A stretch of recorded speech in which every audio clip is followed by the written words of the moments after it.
All right, today's lesson we're looking at points, lines, and planes. These are just basic two-dimensional figures in geometry that we use a lot, and a lot of geometry is built on the concept of these three simple figures. Let's look at today's goals. So today we're going to identify points, lines, and planes, and also identify their intersections. So, just like a word of warning, today is going to be a lot of vocabulary just because it's important that we understand what each of these terms mean. So, the first term that we're going to cover is a point, and we have an example here. Pretty simple. A lot of you guys would probably call that a dot, but a point is just a singular location. It does not have shape or size. So it represents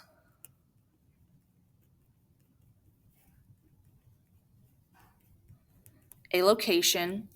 In algebra, you guys were probably used to giving points coordinates, so those XY coordinates. And those just represent a specific location on a coordinate plane. The way that we name points, we name them by the capital letter given to them. So in this example, again, this would be point A.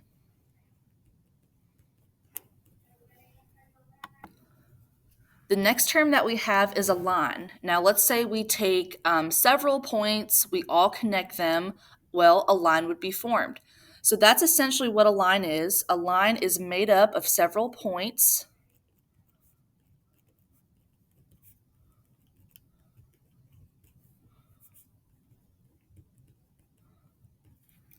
And lines, if you notice at the end here, they have little arrows. And those arrows tell us that this line goes on infinitely in both directions. So lines never end. They are infinite. The way that we name lines, we use either 2 points found on the line, or some lines even have a little italic letter right next to them. So we can name it either by the 2 points or its italic lowercase letter. So in this example, this line here could be called line PQ.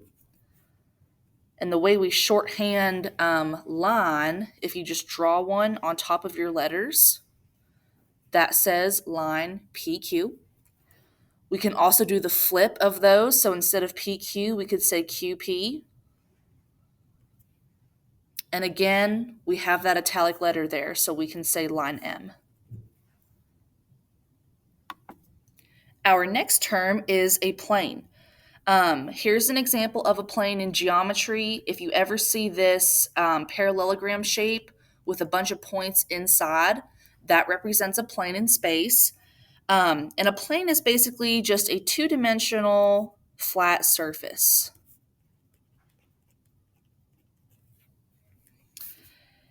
It's made up of several points, and planes also go on infinitely in all directions.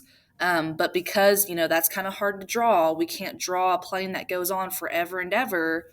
We use that parallelogram shape. And so the way that we name planes, the first and easiest way, we also have italic letters to name planes. So if you see an italic capital letter in a plane, you can use it to name it.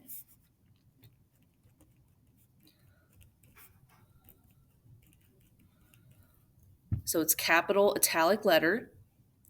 Or you could use 3 non-collinear points. I'll abbreviate there. But let's look at that term non-collinear. So non meaning the negation, so not. Co means together. Linear means line. So I can use 3 points as long as they are not on the same line together. So let's look at this example. The first way to name it, like I said before, we can use that italic letter. So we could call this plane K. Or we could use the 3 points here because if you notice, all 3 of these points are inside that plane. And also, they are non-collinear because they don't lie on one single line together. Okay, so we could call this plane, we could call it BDC. And any other variation of those points would work as well. So you could even call it CBD. Or you could switch it up. You could call it DBC. And the list could go on. Our next term that we have is space. By definition, space is defined as a boundless three-dimensional set of all points. Space can contain lines and planes. So, in simpler terms, it is just a 3D set of all points. It's boundless. And really, it's just a place where things exist. So an example, like if I have this plane here, we talked about how this was called plane K. Let's say I have a point out here, point A, that's not included inside the bounds of that plane. So here we would say, oh, point A is found in space. It's not in plane K, it's outside. So this would be a point in space. Our next term is collinear. We talked about before non-collinear. So same thing goes here. Co meaning together, linear meaning line. So collinear means together on the same line.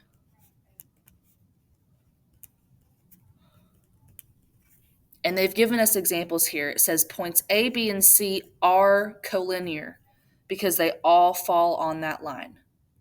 A non-example,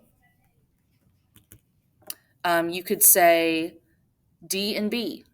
D and B are non-collinear because they're not all on one line together, okay? Point D is out in space, B is on this line here, so they would be non-collinear points.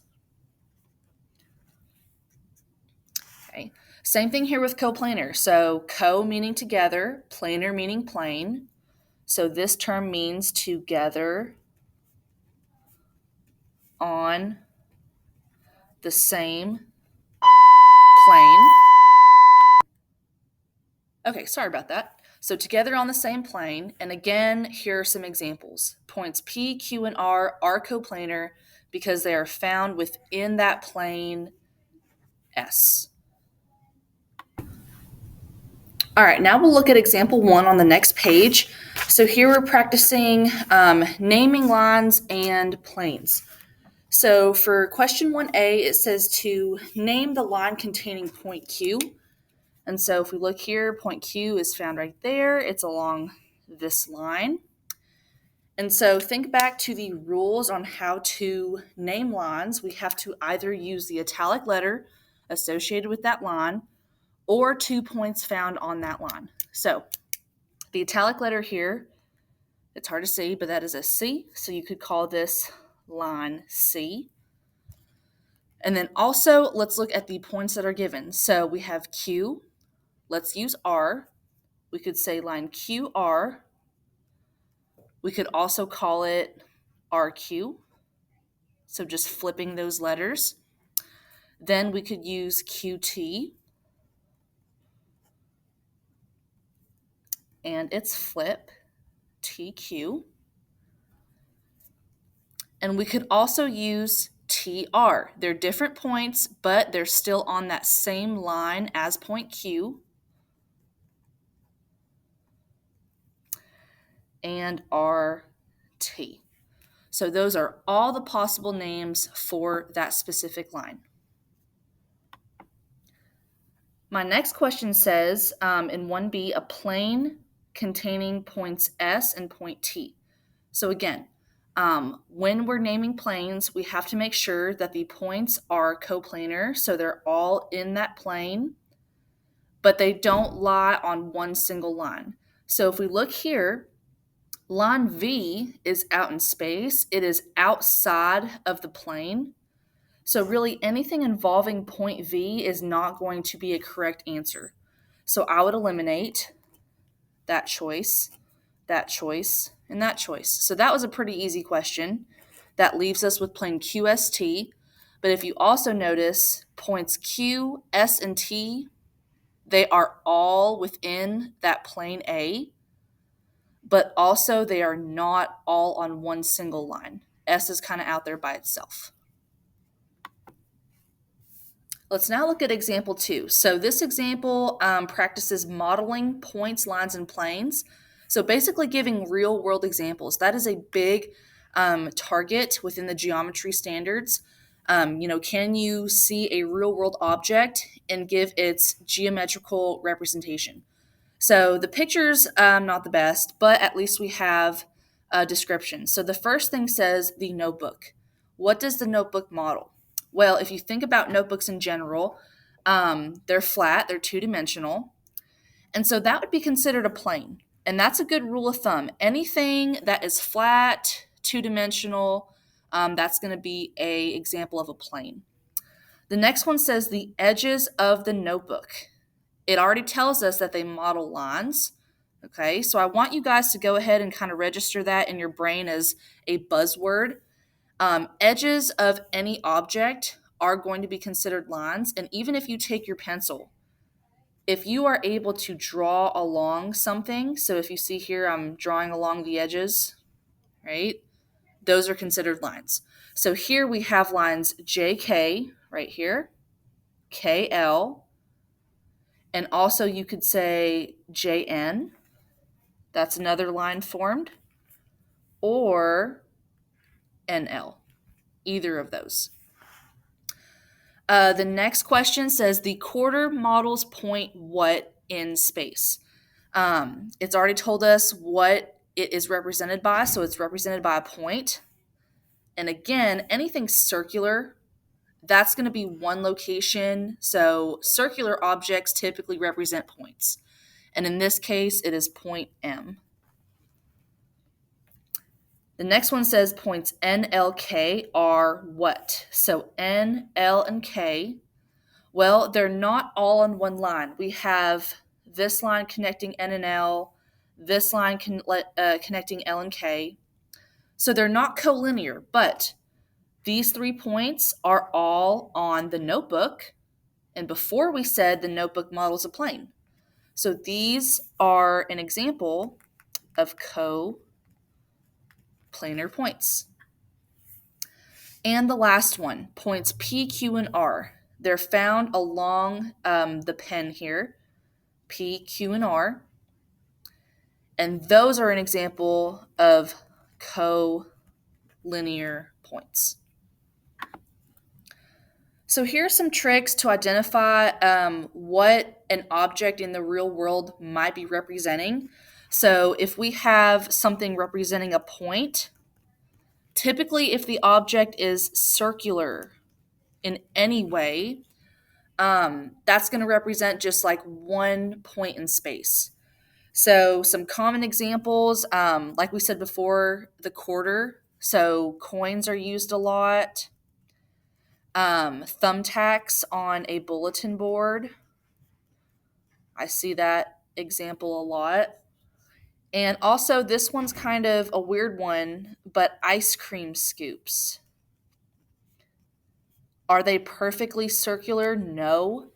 But they're pretty circular and they identify just one single thing. So those would be considered points. Now, lines. Okay, before we talked about the edges of the notebook, those are lines. Also, this pen here is considered a line. And so if you notice, like I'm taking my pencil and I'm actually drawing along, if you're able to do that on an object, it's going to be a line. So if you can draw along it, it is a line. So edges of anything, edges of a desk, of a notebook, anything like that. Pens or pencils. And another big example I see are rulers. And the last object we have are planes. So an easy way to identify planes, if it is flat, and a lot of times if you are able to draw on something, that's probably going to be a plane. So in this example, we had a notebook. It's flat, you can draw on it. Paper is another good example. A whiteboard. Okay. All of those are very common examples of planes that we see in geometry. All right, on to the next page. We are now learning about the intersections of lines and planes. So before we said a real world example of lines would be pens. So I'm going to model the intersection of two lines. I've got a blue line and a pink line. When they intersect, you might think to yourself, okay, they're crossing. Their point of intersection is that singular point there where they meet. So that point is shared between point or the line blue and the line pink. They share that common point. So that's with lines. Planes, on the other hand, I've got an example here. So I've got two pieces of paper. These are considered planes. If I intersect those planes, so now I've got something like this. Okay, and there's a reason why I highlighted that intersection red. If you look, okay, it forms a line. So with planes, you're actually going to have a set of points at their intersection because that's what a line is by definition. A line is a set of points that go on forever and ever. But a basic definition for both. An intersection is a set of points, two or more lines or planes have in common. So wherever they cross. And again, an example, if I've got two lines, that is going to be their point of intersection.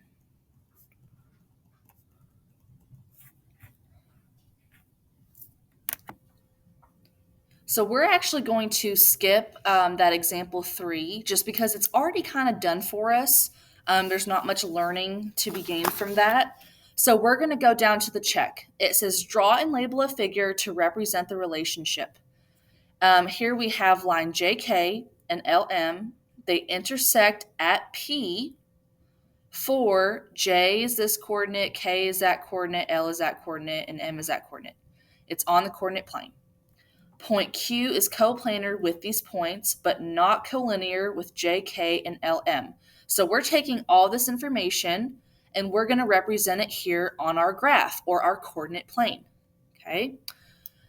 So first off, let's go ahead and plot our points. We have coordinates from algebra. You should remember how to plot those points. If not, here's a refresher.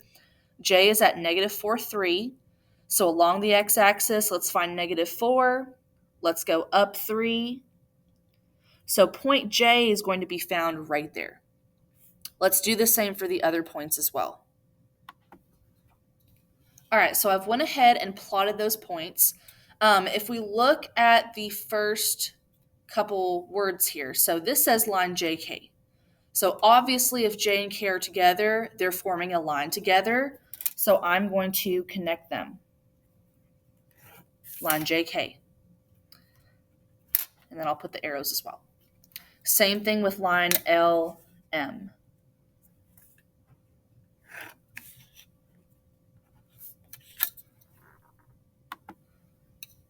So we've drawn both of the lines, we've plotted all the points.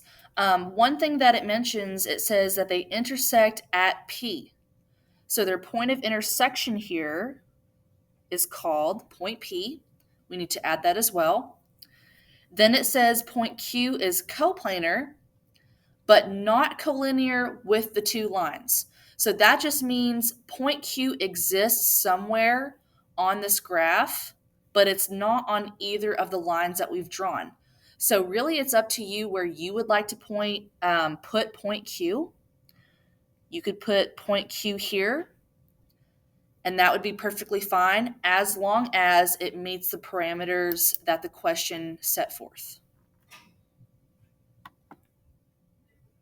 All right, our next example, example 4, we are interpreting the drawing. So now we're kind of identifying, okay, what are some properties of my drawing? And can I identify the different parts? So 4A says, how many planes appear in the figure? Again, that is one of our key terms that we've learned today, planes. Okay, so think back to its definition. What does it mean to actually be a plane? Well, before we said that planes are just two-dimensional, it's a flat surface. So any flat surface that I can physically count, that would be considered a plane. So if I look here, the bottom flat surface, okay, that counts as 1. But if you notice, I've got a three-dimensional figure here, and there are multiple planes that come up and meet at that point A. So really, any flat surface, again, that I'm able to count will be considered a plane. So I can count A, D, E, and I'll try to highlight it here. So this front side of the shape, that's considered a plane. And so are all the other ones around. So I've got 1, 2, 3, 4, 5, and then also that bottom 6th plane. So there are actually 6 countable planes in this figure. Okay, I thought this might be a visual aid that might be helpful if you're kind of confused as to where I found 6 planes. But this shape here, it is what we call this a pentagonal pyramid. It's got a pentagon base, and then it's got the flat sides that connect at one point. And so I could not find a pentagonal pyramid, but I found a hexagonal pyramid. But it's pretty close, and that's kind of what you're taking into consideration when you're counting the planes.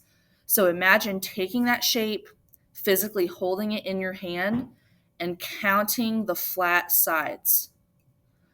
So that's how I got 5 planes all the way around, and then 1 plane at the bottom. Now this one, again, this one is a hexagonal pyramid, so it's a bit different.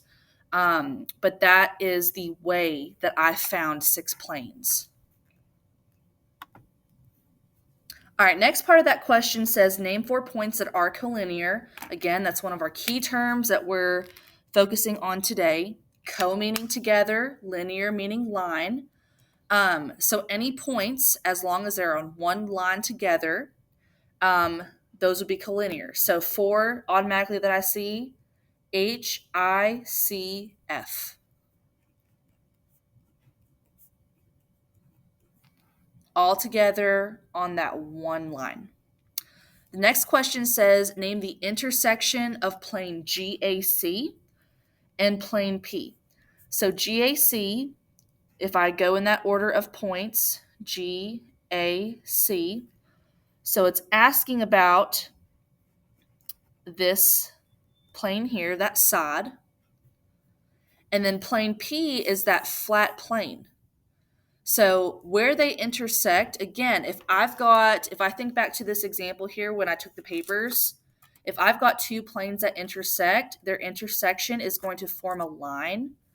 So I'm thinking, okay, what line do they meet at? Well, if I look at this bottom line here, that's going to be their line of intersection. So here, and I've scribbled it out, but that's going to be line GC.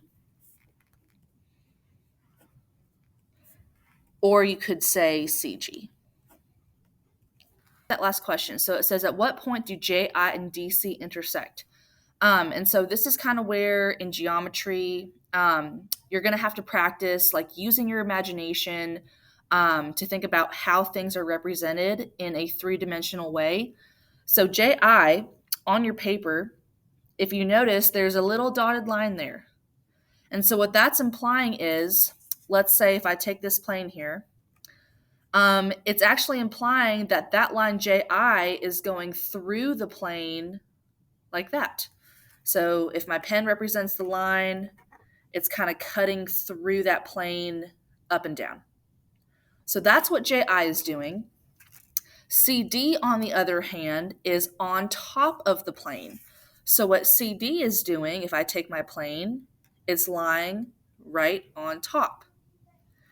So the problem here is that JI, the only point that is actually on that plane is point I. And because point I and CD will never intersect, the two lines will actually never intersect either. So at what point do JI and DC intersect? Well, never.